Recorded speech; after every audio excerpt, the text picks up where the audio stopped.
Welcome to session 5 of Pathfinder Extinction Curse. We usually play on Saturdays, but I had an emergency that I had to take off and do. So, fortunately, our D&D basic game on Sunday has 2 people missing today because of illness and vacation. So, we were able to move over today, and thank you guys for being able to play on Sunday, and my apologies for yesterday. So, what we are going to do is we're going to go ahead and continue on where we left off last week. Was you guys were just approaching the Mad Mug. Yeah, the Mad Mug in Aberton. So I am going to go ahead and share a map with you guys, which I actually did not share last week, but there is the map, and we'll kind of show everybody what that looks like. So like I said, as you guys were approaching the Mad Mug last week, the Mad Mug is pretty much it's a one-story structure. It's got a huge front porch, as you can see. And the actual sign of the establishment is it's a huge sign that's kind of hanging from the porch, and it's a huge beer mug, and it's got like a beard, and the mug has a very like angry facial expression, and it's got like beer foam and stuff coming out of its mouth, and it says the Mad Mug. So there's 4 members of this group that you guys have come to know as the Muggers, and they've kind of been, I don't want to say owning the town of Aberton, but they've been causing some problems and stuff. And as you guys approach the porch, 4 of these gentlemen, they stand up that are on the porch, and I will go ahead and show you where they are on the porch, which there they are. As you guys can see them, there should be 4. Let's see. Looks like there's 3. 1. Okay, so 4th one's under the table. Yeah, looks like he's passed out. There we go. There's the 4th one. He's practicing for later, falling down. He's already passed out, right? Half passed out. Yeah. But one of them kind of puts his foot up onto the post there, onto the railing. And he says, there ain't nothing hereabouts that merits a visit from the likes of you. And he spits a big wad of tobacco onto the ground. You can hear it go, pa-ting. Hey, we're looking for some more monkeys for our circus act. You guys will fit the bill. He says, we know who you guys are. Yeah, you guys aren't wanted around here. And, a couple of the other gentlemen, they kind of stand up by the rail also. They don't have weapons drawn or anything like that, but they're clutching their fists like they want to start throwing some haymakers or something like that. So, they're like, what do you really want here? We just want inside. If you know who you are, do you really want to mess with him? And I point the splug beside me. He just kind of gives a little shrug. One of the guys says, "Yeah, we saw your acts the other night. Pfft, you can't even amuse a child with that crap that you guys are doing. I don't even know how you guys are staying in business." Says, well, we may be able to, if you want to get inside of the mug and have a nice cool one, I'm sure we could come up with some reasonable toll that you can pay to get inside. Of course, you're going to have to, if you don't want to pay the toll, you're going to have to get through us. We'll take option B. Oh, you want to get through us then, huh? Yeah. So yeah, a couple of the guys, they all kind of block the door. And they're like, well, have fun trying, holy man. And they've got like brass knuckles and stuff. You know, you can see them kind of sliding over the brass knuckles on their hands and stuff. They all have weapons, though. These thugs definitely have weapons, but they're not pulling the weapons. Oh man, you're teasing me drinking that Mountain Dew. Oh my goodness. I'm sorry.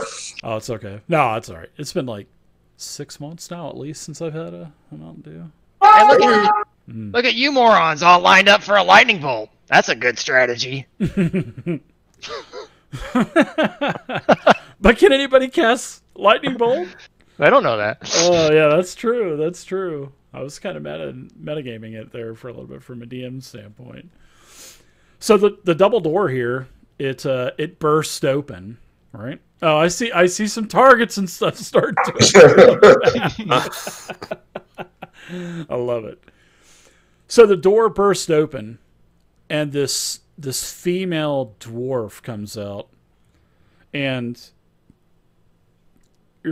she looks bad. You know, she's got like this huge scar over her eye, and you know she's just filled up. All of her arms are just filled up with tattoos, and then all of a sudden you hear a and as she's walking out, beside her there is a goat that is following her.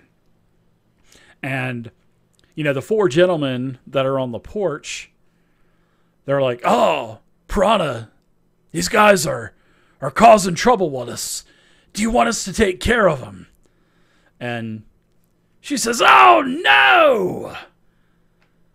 Let them through. Let them into my inn.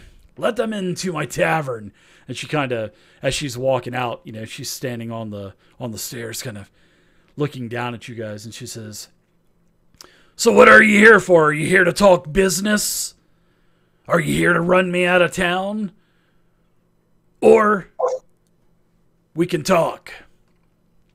She goes, I know you're with the circus.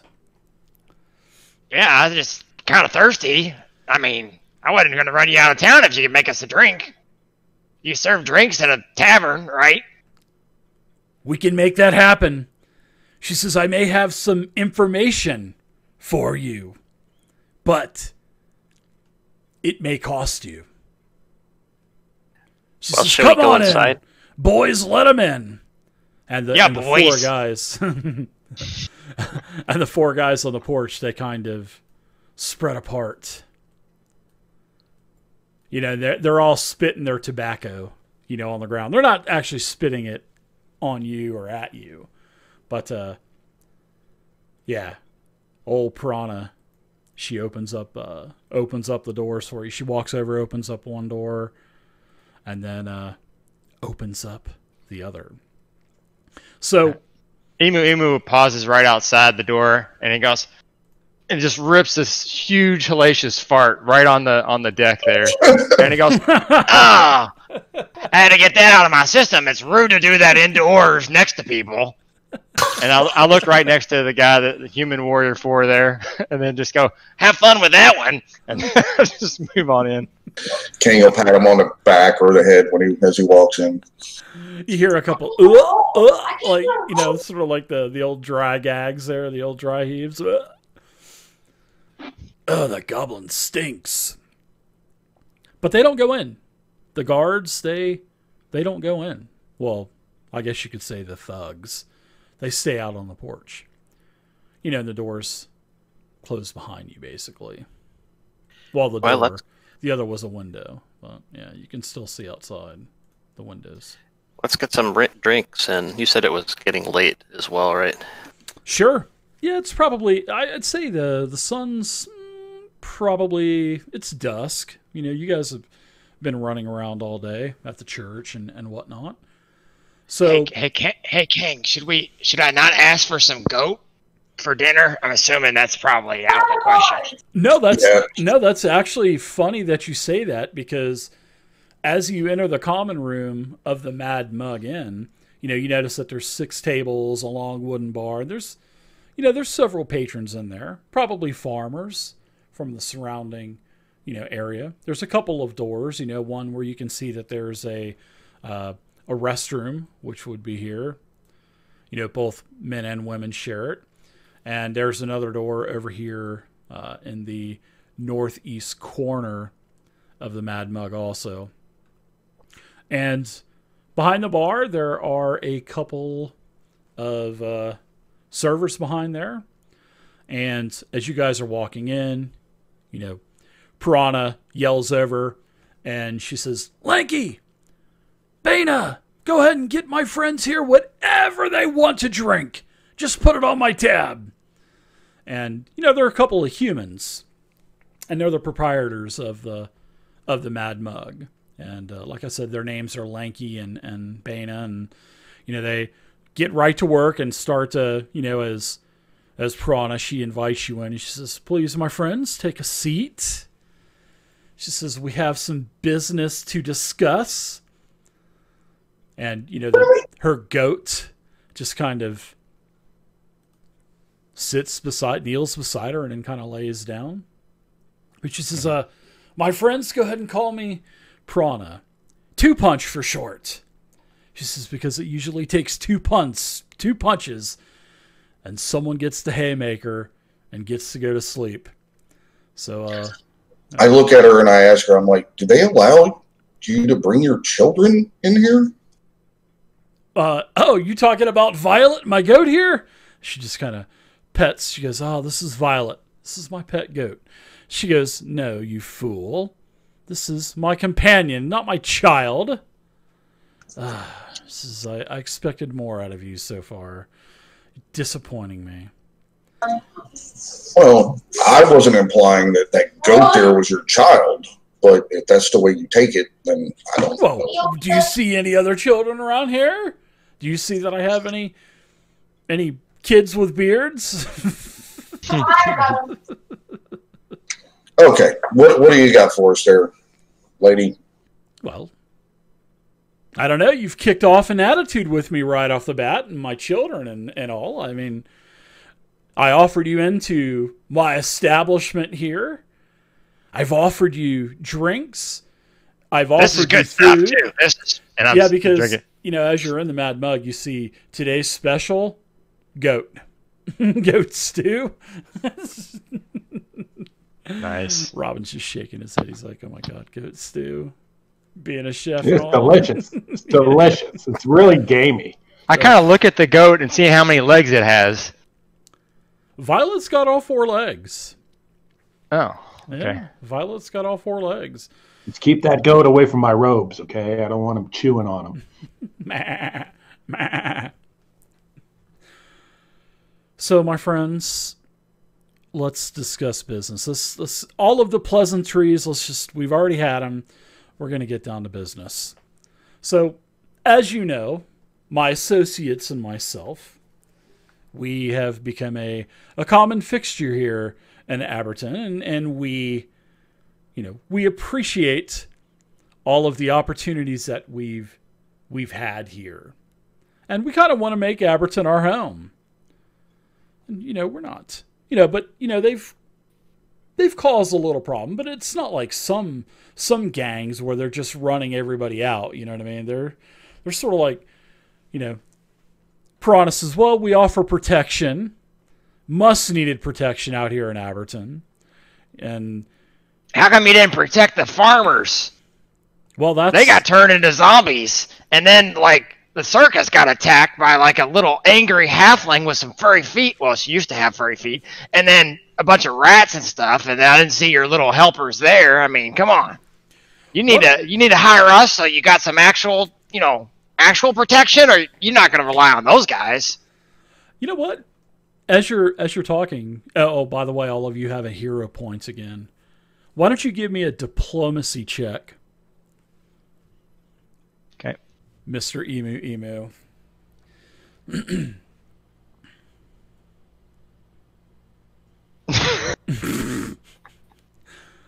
You guys have hero points you can use and stuff. So if you ever want to reroll anything, feel free to let me know. So she just kind of looks at you and she says, "I hope you don't speak, Goblin, for the rest. I do of your speak traveling Goblin. companions. And I'll like rattle off some things in Goblin. It sounds mostly like spitting and farting noises, mostly. Like, that meant like you got a beautiful goat. She just kind of rolls her eyes, and it seems like her attitude has gotten a little worse towards you. Yeah, and she says, "Well, if you want to know about this halfling, Mr. Goblin, I have some information for you, and I'll disclose it to you, but it's going to cost you 10 gold." Well, I think we know everything we need to know about the halfling druid. What we're actually here looking I for. think you do, huh? Well, enough. I think we know enough. What we're really interested in is the whereabouts of the sheriff. Well, I had no problem with the sheriff, and I'll be honest with you. You know, we haven't seen the sheriff in a while, and it's not like the sheriff really harassed us anyway. You know, the sheriff pretty much left us alone. But yeah, but we heard that he was frequenting this establishment from time to time. So if this is your place, you know, it is my place. So Yeah, he disappeared. Yeah, Yes. So We you do were know in the charge with him? sheriff. I'll tell you this. The sheriff's disappearance is not my doing. It's not my boy's doing at all. You know, it's not on us. And I would tell you if it was, because, I mean, you're no authorities of law. But yeah, we have nothing to do with the sheriff's disappearance, if that's what you're insinuating. No. Says, we have nothing to do with it. But you do seem like you know a lot of things, so we were wondering if maybe you knew anything about that. Oh, I have eyes and ears everywhere around Aberton. But I have a payroll, and with you as being part of a circus, you know that you have laborers, you have cost, you know, with your establishment, your business, and just like with my business, I have costs and I have overhead as well. And that's why I was offering the goblin there some information for 10 gold. So why don't you give me a diplomacy check now, Kang? And she looks over towards you. Do you have something to say, goblin? Oh, yeah, well, I don't have that much gold. I mean, I have some silvers and stuff, and I think you can turn the silvers into gold if you, like, what is it, 2 silvers is a gold, right? So I got, like, enough, I think I got enough silver. As you put your copper and your silver out on the table. But I could trade you some knowledge, because knowledge is power to you know, non-goblin folks. That's what I hear. You know so what I she can says? tell you something about that halfling, and you tell me something about the halfling, and then, like, what I tell you is got to be worth something compared to what you tell me about the thing, and then 5 silver. That's how that works. I'll tell you what, goblin. Tell me what you know about this halfling. I know she doesn't have any fur on her feet right now, and it grows a little slow, so it's going to take a while for it to come back. And I'll tell you this, you didn't know this either. It kind of chafes. If you make it into a loincloth, it's not the softest fur. God, I forgot about the loincloth last week. Oh, my goodness. So I don't think you're going to make a lot of money. If you were thinking like I was thinking that you go into business making halfling furfoot loincloths, it's not going to work because I don't think anybody other than a goblin's going to wear it. I mean, I was hopeful. It just doesn't seem like a good business plan. She just looks towards you, Kane, and she says, you know, this goblin's starting to grow on me a little bit. He is the master negotiator. I got things that grow on me, too, so that's 2 of us. I'll tell you what. I'll cut my price down to a basement bargain price, and I'll only charge you 5 gold for this information. Hey, I tell you what, I have something here that's more valuable than 5 gold pieces. It's 2 VIP passes for my Spoon the World tour over at the circus. They can be all yours for you and your Oh yeah, we normally girlfriend sell those to for attend. like 25 gold each. I mean, that's like premium. Yeah, What this if you is do- much more valuable, and I'm going Her- to cast Charm Spell. You're gonna guess charm spell. Well, you had her. You started to have her attention a little bit there. I mean, she was starting to. Her eyes or her eyebrows were starting to raise a little bit. So why don't you give me a diplomacy check before you decide to start casting a spell? Okay. God, you guys are sucking today for rolls, man. An 8, a 9, and a 2 so far. I'm going to go with that Charm Spell as part of doing that. You're gonna go with plan 2, the old charm spell. So charm. Give us a little rundown of charm. So she has to make a will save, and if she fails it, then she becomes friendly to me. Or if she was already friendly, then she becomes helpful. Yeah, if she's successful. So you're basically doing the old Jedi mind trick. These are not the droids you're looking for, or something like that, right? Because I think with charm, if it's she's successful, she's not affected. But if she has a critical effect on the saving throw, I think she knows that you try to charm her, and then that pisses her off. Correct? Yeah, that's correct. Okay. So let's do a let's go ahead and do a saving throw. And you said it was a will, correct? Yep, will DC 18. DC 18. Here we go. You know what? She failed. So Nice. she is charmed. You see, these tickets are just so much more valuable than the 5 gold pieces you're asking for. I mean, we're just such nice people. We will give you these 2 backstage VIP passes to the circus and my Spoon the World tour in exchange for this information you have. We're giving her backstage too. I thought it was just a VIP special seat in the front. That's said, extra. well, I'll tell you what. I forget your name. What is your name again? I've known you for so many years, and I'm so sorry. You've been such a great friend throughout all these years. But Oh, you don't recognize your friend Omi? Omi Barton? I'm so sorry. I guess I'm just so starstruck with this offering of, you said VIP passes. Oh my goodness. So Kane do I will get? walk over and like pull out a chair next to her and ask her to sit down. Oh, yeah. Well, everybody's sat down. I mean, Okay, yeah, everybody's already sat down at the table. So, my she bad. says, so does this get me VIP treatment? Do I get to have my hair done? Do I get to have my nails done? Do I get a buffet out of this? Do I get to bring my boys as well? And can I bring Violet? I don't think that would be a problem, would it? I think there's just 2. So there's the goat. The goat could come because the goat's cool. Well, I'll do. I mean, because obviously I've heard nothing but wonderful things about you, even though I did miss the show the other night. And I apologize about that, old friend.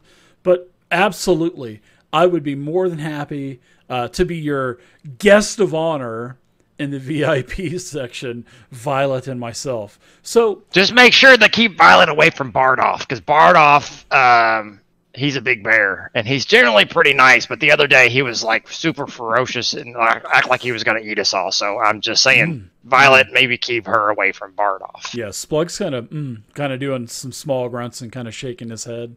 She says, okay, no problem. So, I've got some information. You scratched my back, Omi. I appreciate that. I'm going to scratch yours back now. So, like I Thought we were getting talking information. about- well, Everybody know it was like a back you scratching thing. silly little goblin. Any friend of Omi is a friend of mine. So, Okay. Yeah. And I'll turn and put my back towards her. I guess go ahead. a couple of my boys, stemming about a week or so ago, and I mean, her voice has changed, her whole attitude has changed. She says, this little, we saw this little halfling that you were talking about. And this little halfling, a couple of my boys, they saw this little halfling sneaking around town. And it was after dark, and of course, I know everything. I'm eyes and ears of this town. So they followed the halfling all the way over to the Lindell barn that's just out of town. And it seems like this halfling has been using the Lindell farm as a base of operations. So, yeah, that's what I've got for you. But be careful, though, because my boys couldn't get too close to the Lindell barn because some plants were alive. And these plants tried to actually grab my boys. So, Omi, be careful. Goblin, be careful. Whatever your name is, Goblin. You're I hate when plants try to grab my boys. Your boys. I'm not even saying anything. You gotta rub it in really good. You gotta rub it in. I love that. So that's what I have for you. But like I said, I have nothing to do with the disappearance of the sheriff. I don't know where the sheriff went. When's the last time you saw the sheriff? Oh, it's been probably, I'd say, at least a week ago. And in fact, she gets her pouch out, and she puts a pouch down on a table. She opens it up, and she takes 10 gold, and she puts it onto the table in 5 stacks of 2. And she says, you know what? I think I'm going to give you 10 gold, because I'm in such a great mood, seeing my old friend Omi and all. So all of you get 10 gold. So I've gone ahead and added that to your character sheets. Or 2 gold, yeah. And she says, is there anything else I can do for you? Can I get you a drink to go, or how about a sandwich? A sandwich, maybe? Yeah, she claps her hands and she says, Lanky, Bana, get my friend something to eat to go. Just put it on my tab. And she just keeps saying, put it on my tab. Well, thank you for the information, old friend. Drink up, and see your glass there's getting kind of empty. Why don't you order another one? Oh yeah, she orders another one for herself, and she says, before you leave, as Linky and Bana, they bring over your sandwich. They bring over little to-go bags with sandwiches in them, more drinks to go. Little umbrellas sticking out, with the sword and cherries and stuff for your drinks. And she says, let's all do a toast to friends. Just to old friends. And I put my beer down next to Violet, let her get a little bit of it. Oh yeah, get some of that, Violet. That's good stuff. And then I drink some of it too. We're sharing it back and forth. And Prana, she just kind of is rubbing the head of Violet, and she says, I like you, Goblin. You've kind of grown on me. And she says, anytime you're looking for work, you come see me. Anytime any of you are looking for work, you just come and see me, and old Prana will take good care of you. We'll sure do that, Prana, old friend. You take care of yourself now, and have a few extra drinks. Oh, I will. It's a good night for drinking. It's good, so good to see you again, Omi. Yeah, it was good chatting. It's good stuff. Yeah. So you guys found out a little bit of information. Great. Later, Violet. I'll be by later to rub your head some more. I really like that goat. That's a nice goat. You just want to eat it. Emu. No. You don't eat all the goats. Just the old ones. Hey, later, guys. She actually paid you 10 gold. Nice. Hey, be sure to stop by the circus sometime. Oh, she waves her VIP passes. Oh, I'll be there, Emu. No, I'm talking about these little monkeys out front. Oh, they're just my boys.